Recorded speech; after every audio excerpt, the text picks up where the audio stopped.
Miss হবে না আপনার পছন্দের টিভি শো। দেখুন জি5 অ্যাপে একদম ফ্রি। আঙ্কেল, আমি সৃজনের জন্য একটু ফুড কুক করেছি।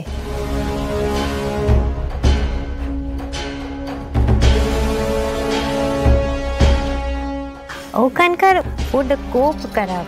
হ্যাঁ, সে তো বটেই, কিন্তু বাইরের খাবার কি ওখানে অ্যালাউ করবে? না হলে আমি নিজেই তো দিয়ে দিতাম।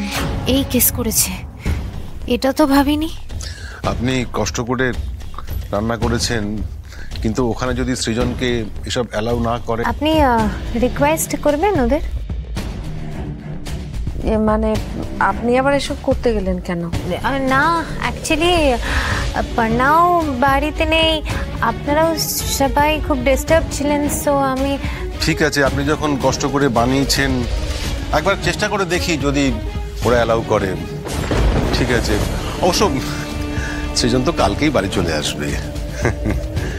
ঠিক আছে, আমি আসি তাহলে। হ্যাঁ, আসছি।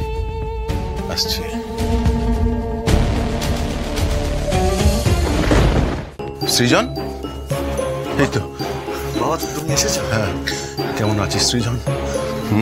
কিছু খেয়েছিস? অবশ্য খাবি বা কি করে, এখানকার খাবার তো মুখে দেওয়া যায় না। আমি তোর জন্য খাবার নিয়ে এসেছি। বাবা, হ্যাঁ, তুমি বসো, এখানে বসো। না, তুই বস। আমি বলছি তুই বস। আমি এটা বস দাঁড়া।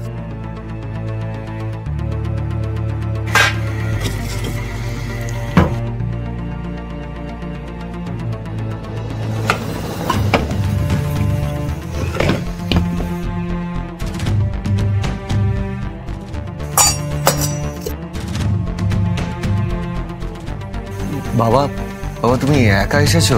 পর্ণা কোথায়? পর্ণা আসেনি? বর্ণা তোকে ছাড়ানোর জন্য প্রমাণ জোগাড় করতে গেছে।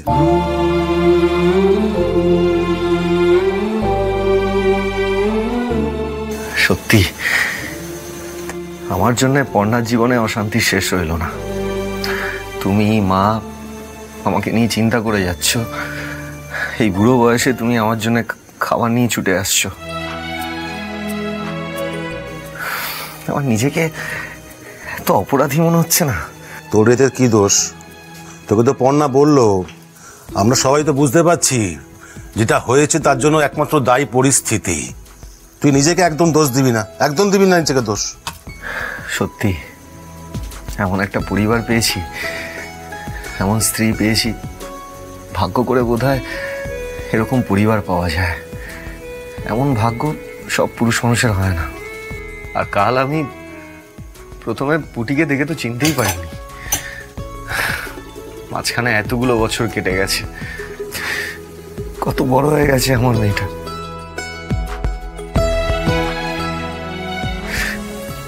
আমার মেয়েটার সাথে একটু কথা বলার সুযোগও পেলাম না। পাবি রে, পাবি। জানিস তো সৃজন, কিছুদিন আগে না তোকে আমি এইভাবে ঠিক খাইয়ে দিয়েছিলাম। তুই অবশ্য তখন গিরিধারী সিং, তোর মনে থাকার কথাও নয়। বাবা, সত্যি বলছি, আমার না কিচ্ছু মনে নেই। দরকার নেই, এসব কথা ভুলে যা।